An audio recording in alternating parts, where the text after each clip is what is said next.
I'm paraphrasing here, but he basically explained that the way the local mayor relates to the governor, and the way the governor relates to the president, that's how the president relates to the Pope. He told me that as the mayor governs over the city, as the governor governs over the state, as the president governs over the country, so the Pope governs over the world. That explanation rocks. Thanks, Dad. I don't remember how it came up, but a few years later in high school, I was in JROTC, and I was sitting in the office, and the other people sitting in the office were discussing chain of command. I mentioned the alleged chain between the president and the Pope, and the other people sitting around looked at me as if I had said something crazy. Of course I had, but it would take me quite a while to figure out just how crazy. This insinuation that something I had heard from my father was mistaken was hardly far-fetched, but again, I was trained not to investigate, so it would be quite some time before I understood just how mistaken this was. In high school, I had a very diverse curriculum. It didn't place much emphasis on art or athletics, but I took a lot of science classes. Science and math were subjects I excelled in during grade school and junior high. Years of watching Star Trek had taught me to value depth of comprehension, and so when I encountered that in science, I quite appreciated it. Somewhere along the line, of course, I came across a few evangelizations on television and the radio, and I was struck by the total absence of depth in any way, shape, or form. These sermons were often quite emotionally charged, but that was really all there was to them. I found this quite unimpressive and soon began tuning them out. For various muddled legal reasons, my father moved to a different state, and I experienced a prolonged drop in my anxiety level. At one point, I wrote him a letter telling him I missed him. I didn't, but I knew that my authority figures preferred a comfortable lie to the terrible truth. So I said it. All through junior high and high school, I only took one philosophy class. There, contemplation of the material we covered led me to realize the possibility of deism, though it would be several years before I encountered the term itself. I remember it was part of a writing assignment. I suggested that instead of the universe having been created for us, that the universe was still in the process of being created, and we were part of that process. This gave me a lot to think about, which was something I found I quite enjoyed doing. As I recall, it was somewhere in my 3rd or 4th year of high school that I was having a lot of fun online, mainly with local bulletin board systems. I had a blast chatting with people, and playing an online game called Legend of the Red Dragon, and participating in message boards, a number of which connected with networks akin to the internet, but less well known. It was here that I got my first exposure to atheist arguments, and therein I encountered a few good points, which I honestly couldn't refute on subjects we never discussed in church or home teaching.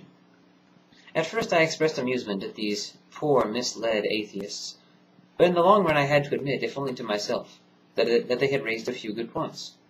My senior year of high school, I spoke to a number of branches of the armed forces. First I spoke to the Army, but then my father steered me into discussing it with the Army Reserve.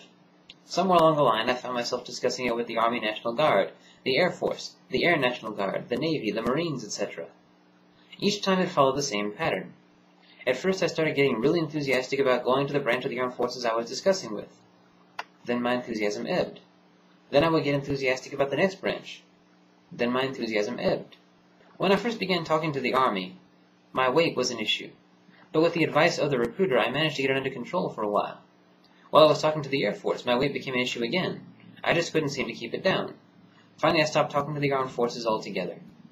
In the summer after my senior year of high school, my stepfather had found work in a different state, and my mother and sister began making arrangements to move out there with him. That's my stepfather, not my father.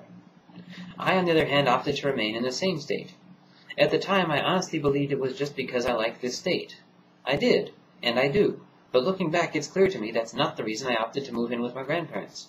It was because I saw a chance to escape from my mother. My mother cried about how much she would miss me, but I did not reciprocate. I couldn't. I didn't have it in me. I denied it to myself at the time, but I was, for reasons I have explained in previous videos, glad she was leaving.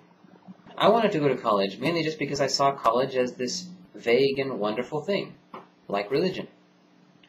Everyone in the previous generation of my family had gone.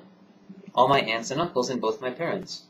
I felt compelled to follow this norm, as if my failure to do so would indicate something wrong with me.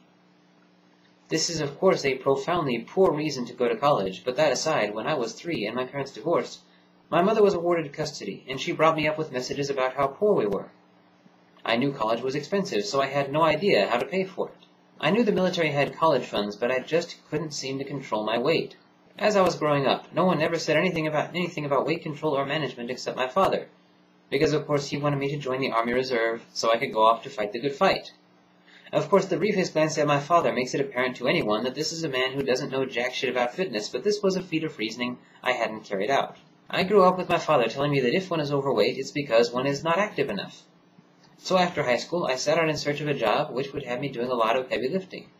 I job hunted, and one place I applied was a retailer, figuring that this would be it. But the only job they would offer me was as a cashier. I was living with my grandparents, and it didn't seem right to freeload. So I figured I couldn't afford to be choosy. I took the cashier's job, figuring that I could hover nearby and be ready if any openings appeared on the floor. Curiously, I found myself developing a number of good habits. I was eating right. I was getting plenty of sleep. I was organized. I was walking to and from work. I really enjoyed that walk. It was long, but I looked forward to it. I spent it alternating between thinking and admiring the scenery.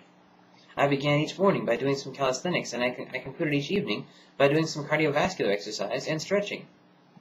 I began losing weight. It was incredible. My life was coming together as it never had before. For the first time in my life, I was completely in control of my own life. This state persisted for months, and these were the most wonderful months I've ever known. I've been trying ever since to get back to this state. But then my father got his third divorce and moved back to the state, and in customary fashion moved back in with his parents, the very people I was living with. My control over my own life evaporated, and my control over my weight began slipping again. When I was a kid, I met a lot of other people's kids through my father's home teaching. After he moved back to the state this time, I met up with one of them again, and she was living on her own and struggling to make ends meet. So she and I discussed it, and I moved in with her.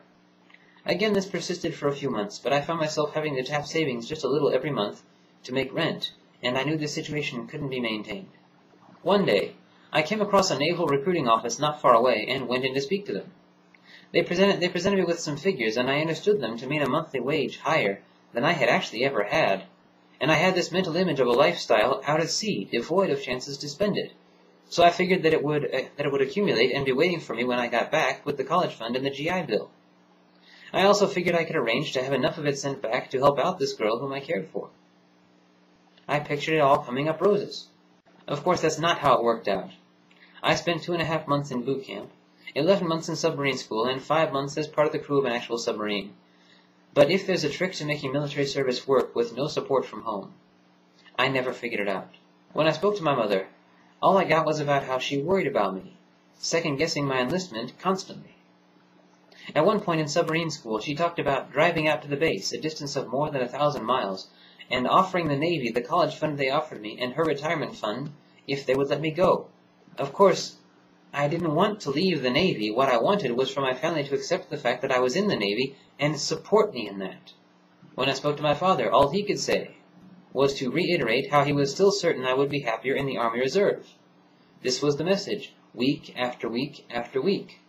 Of course, one cannot support a state of affairs one will not accept, so there was no support there either. Finally, a psychologist reviewed me and decided I wasn't fit for military service, and after another month of out processing, I came home. But during that month, a very curious thing happened. I received an email from a friend back here. It was a "How well do you know me?" questionnaire. One of the questions was, "Do I believe in God?" It was odd, but across the years, we had never discussed it. I had no idea. Her next email to me was her effort to answer each of these questions for me. When it came to that particular question, she said that she believed I was an agnostic. I didn't know the term, so I asked her to explain it. She explained that an agnostic is someone who doesn't know whether God exists.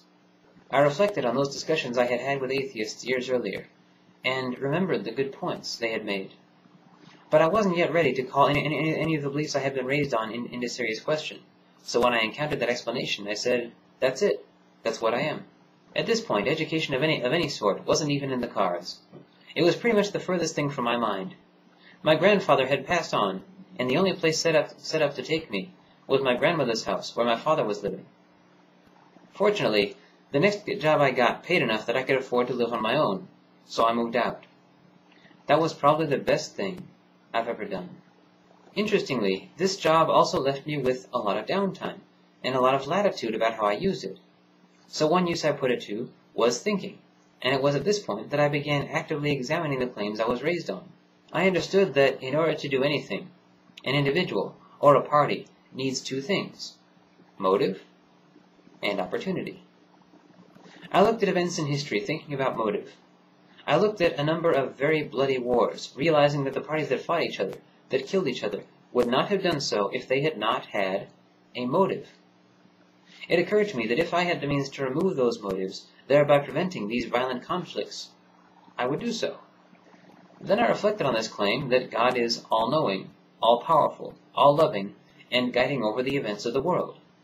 Well, if he's all-knowing, then he has always known every single motive every party in history has ever had to fight. If he's all-powerful, then he has always been able to do absolutely anything, which means he could have removed these motives, thereby preventing these wars.